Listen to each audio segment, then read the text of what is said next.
నమస్తే. ఇప్పుడు మీరు చూడబోతున్న వీడియో ఖచ్చితంగా మీకు ఉపయోగపడుతుంది, నచ్చుతుంది కూడా. మరి మీకు నచ్చిన విషయం నాకు తెలియాలి అంటే ఈ వీడియోని మీరు లైక్ చేయాలి, షేర్ చేయాలి, అలాగే మన ఛానల్‌ని సబ్స్క్రైబ్ చేయాలి. మీ సపోర్ట్‌ని నాకు అందిస్తారు కదా! ఓకే.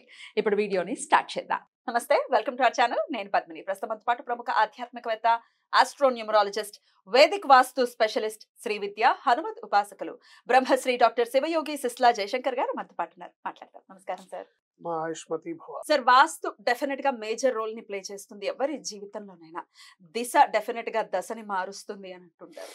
మీరు అంటున్నట్టుగా, మీరు ఎప్పుడు అనేటట్టుగా దిశ అయినా బాగుండాలి, దశ అయినా బాగుండాలి. అవును. సార్, అయితే ఒక వాస్తు ఒకంత కన్ఫ్యూజన్ అయితే ఉంది సార్.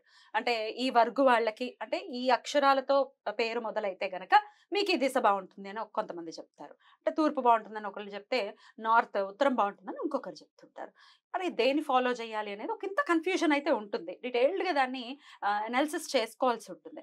బట్ యూనివర్సల్ గా చెప్పండి సార్, ఎవరికి అసలు తూర్పు వాకిలి ఉంది, వాళ్ళు ఎలా ఉంటుంది, వాళ్ళకి ఏ రంగాల్లో ఉన్న వాళ్ళకి తూర్పు వాకిలి బాగుంటుంది, ఉత్తరం, వీటన్నిటి గురించి ఒకసారి చెప్పండి. ఇప్పుడు మన పేరు ఏదైనా, మన పేరులో మొదటి అక్షరం ఏదైనా వాస్తుశాస్త్రం ప్రకారం ఆ ఆ వర్గానికి సంబంధించిన వాళ్ళు పలానా అక్షరంతో పలానా ఉన్న వాళ్ళు ఈ ఈ దిక్కు బాగుంటుంది వీళ్ళకి అని ఉంటుంది. అయితే ఇప్పుడు సపోజ్ అనుకోండి, ఆ జా అక్షరంతో ఉన్న వాళ్ళకి దక్షిణం కలిసి వస్తుందని ఉందనుకోండి. సో జా అక్షరంతో ఉన్న పేరున్న ప్రతి వాళ్ళకి దక్షిణం కలిసి వస్తుంది గ్యారంటీగా చెప్పగలమా మనం? చెప్పలేమా? చెప్పలేము. ఎందుకు అంటే వాస్తు అనేది అనేక పారామీటర్స్ మీద ఆధారపడి ఉంది. Right. చాలా మంది అడిగే ఫస్ట్ క్వశ్చన్ ఏంటంటే, మాకు ఏ దిక్కు బాగుంటుందండి? ఫస్ట్ క్వశ్చన్ ఇది. ఇదే.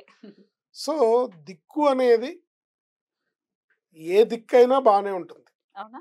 అయితే సౌత్ మాత్రం భయపడుతుంటారు, దక్షిణం వైపు జోలికి వెళ్లకుండా ఉంటుంది. దక్షిణ ఆగ్నేయం కూడా బాగుంటుంది. అవునా? చాలా మంచిది.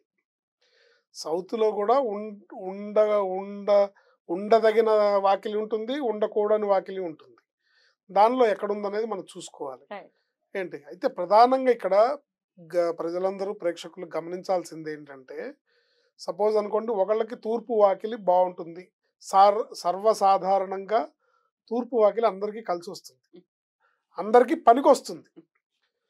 కానీ ఎవరికి బాగా కలిసి వస్తుంది? ఇది ఇంపార్టెంట్. ఎవరికైనా పనికి వస్తుంది, కానీ ఎవరికి కలిసి వస్తుంది అంటే ధర్మబద్ధంగా జీవించే వాళ్ళకి కలిసి వస్తుంది. ఏంటి పూజా పునస్కారం చేసుకునే అనుష్ఠాన పనులకు బాగా కలిసి వస్తుంది. ఎందుకు? తూర్పు దిక్కు, తూర్పు దిక్కుకి అధిపతి ఇంద్రుడు. ఏంటి సో ఎవరైతే అంటే ఇంద్రుడు అంటే రాజు, ఎవరైతే ధర్మబద్ధంగా ఉంటారో, ఎవరైతే అంటే మళ్ళీ ఇంద్రుడు అన్ని దొంగ పనులు చేశాడు కదండి, మేము ధర్మబద్ధంగా ఎలా ఉండాలని అడగద్దు. ఏంటి సో ఈ తూర్పు వాకిలి ఎవరికి కలిసి వస్తుందంటే ధర్మబద్ధంగా జీవించే వాళ్ళకి, పూజా పునస్కారం చేసుకునే వాళ్ళకి, ఎక్కువగా వేద పండితులకి, బాగా చదువుకునే బ్రాహ్మణులకి, వీళ్ళకి బాగా కలిసి వస్తుంది. మిగతా వాళ్ళకు కూడా కలిసి వస్తుంది ఒకవేళ మీరు మీ ధర్మాన్ని సవ్యంగా పాటిస్తున్నట్టయితే. ఇది కులంతో సంబంధం లేదు. కరెక్ట్. సపోజ్ మీరు వైశ్యులు అనుకోండి, మీ ధర్మాన్ని మీరు నిర్వర్తిస్తూ మీ మీ పనిని మీరు కరెక్ట్గా చేస్తూ ఉంటే మీకు కలిసి వస్తుంది. ఏంటి సో ఎవరైనా సరే ధర్మబద్ధంగా జీవించే వాళ్ళకి, బాగా చదువు అంటే విద్యారంగంలో ఉన్న వాళ్ళకి, వేద పండితులకి, బాగా శాస్త్రాలు చదివే వాళ్ళకి, ప్రవచనకర్తలకి, వీళ్ళందరికీ బాగా కలిసి వస్తుంది. ఎవరైతే ఆ ప్రొఫెషన్కి ఆ దిక్కుకి సంబంధం లేని వాళ్ళు ఉన్నారనుకోండి, అంటే ఉదాహరణకి సపోజ్ అనుకోండి ఒక ఫుడ్ బిజినెస్ లో ఎవరో ఉన్నారు, ఫుడ్ బిజినెస్ లో ఉన్నారనుకోండి, వాళ్ళకి వాళ్ళకి ఈ తూర్పు వాకిలి కలిసి రాదు. అట్లా సో అందుకని ధర్మబద్ధంగా జీవించే వాళ్ళకి ఈ వాకిలి కలుస్తుంది. అంటే మన పేరు, మన వాకిలి, మన మన ఉండాల్సిన మన ఇల్లు, ఇంటి గుమ్మం ఏ ఏ దిశగా ఉండాలి, మనం చేస్తున్న ప్రొఫెషన్ ఏంటి. ఏంటి ఇల్లు కూడా మిగతా వాటిలో ఒక ఒక ముఖద్వారమే ఇంపార్టెంట్ కాదు. తూర్పు ముఖద్వారం ఉంది, లోపలికి వచ్చిన తర్వాత, ఇంటి లోపలికి వచ్చిన తర్వాత గదుల నిర్మాణం ఎలా ఉంది. ఇవాళ రేపు అపార్ట్మెంట్ కల్చర్లో కామన్ టాయిలెట్స్ కొన్ని కొన్ని ఇళ్లలో తూర్పు దిక్కులు ఉంటాయి, కొన్ని కొన్ని ఇళ్లలో ఆగ్నేయం దిక్కులో ఉంటాయి. ఇలాంటివి పనికిరావు. సో వాస్తు అనేది ఒక్క దిక్కు ఒక్కటే కాదు. లోపల కూడా ఇంపార్టెంట్. అంటే ఆ స్థలానికి రోడ్డు ఎటువైపు నుంచి వెళ్తుంది అనే దాన్ని బట్టి ఈ దిశ అనేది నిర్ణయం అవుతుంది. ఏంటి సపోజ్ ఆగ్నేయం దిక్కు ఆ, దోషాలు ఉన్నాయనుకోండి, మీ వాకిలి తూర్పు వాకిలి అయినా కూడా ఆగ్నేయంలో దోషాలు ఉంటే దాని ఎఫెక్ట్ ఫైనాన్స్ మీద పడుతుంది. ఏంటి నైరుతి దిక్కులో దోషాలు ఉన్నాయనుకోండి, మనుషుల ప్రాణాల మీదకి తీసుకొస్తుంది. ఏంటి వాయువ్య దోషాలు ఉన్నాయనుకోండి, వాయువ్య దోషాలు ఉంటే మనుషుల రిలేషన్షిప్స్ మీద ఆరోగ్యం మీద దెబ్బ కొడుతుంది. ఏంటి మనీ స్టకప్ అయిపోతుంది, రావాల్సిన డబ్బులు రావు, ఏ కార్యక్రమాలు అనుకున్న టైంకి జరగవు.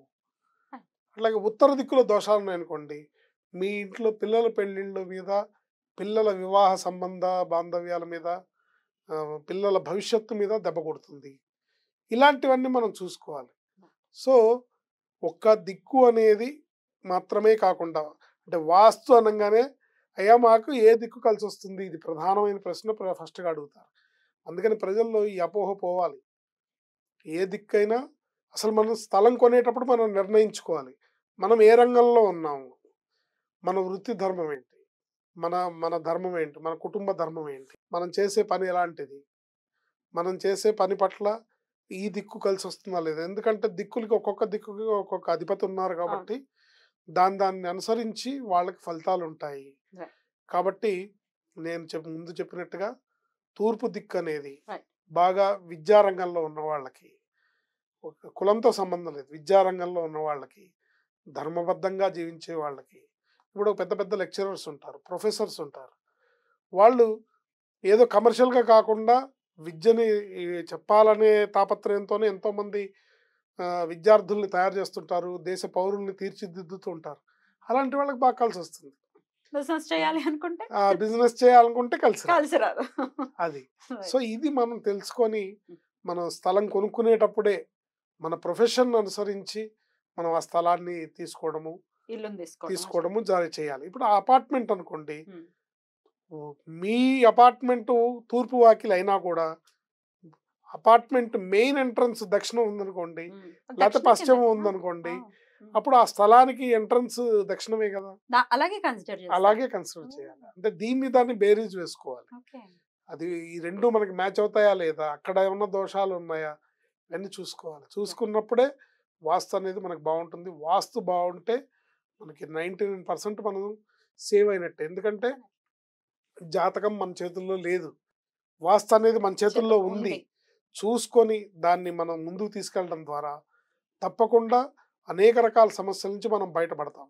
ఎందుకంటే వాస్తు బాగున్న ప్లేస్లో మనం ఉంటే కనుక జాతకంలో స్థితిగతులు బాగాలేనప్పుడు ఏర్పడే పరిస్థితుల నుంచి మనం కాపాడబడతాం, ప్రొటెక్ట్ చేయబడతాం, ప్రొటెక్ట్ చేసి ముందుకు వెళ్తాం. అంత పవర్ వాస్తులో ఖచ్చితంగా ఉంటుంది. ఎందుకంటే ఆ స్థల బలం అనేది స్థల ప్రభావం అనేది ఆ రకంగా ఉంటుంది. Beautiful sir. అయితే ఇప్పుడు ఏ వృత్తిలో ఉన్న వాళ్ళకి ఈస్ట్ పనికి వస్తుంది అనేది చెప్పారు. మరి నార్త్ కానీ, సౌత్ కానీ, వెస్ట్ కానీ నెక్స్ట్ ఎపిసోడ్స్ లో మాట్లాడుకుందాం. ఇప్పుడు చెప్పేస్తారా? నెక్స్ట్ ఎపిసోడ్స్ లో డెఫినెట్లీ. నార్త్ డెఫినెట్ గా ఇంట్రెస్టింగ్ సార్. చాలా మంది నార్త్ ప్రిఫర్ చేస్తుంటారు. దాని గురించి నెక్స్ట్ ఎపిసోడ్ లో మాట్లాడుకుందాం. చాలా చక్కటి అద్భుతమైన విషయాల్ని మాకు తెలియజేశారు. Thank you so much sir. నమస్తే.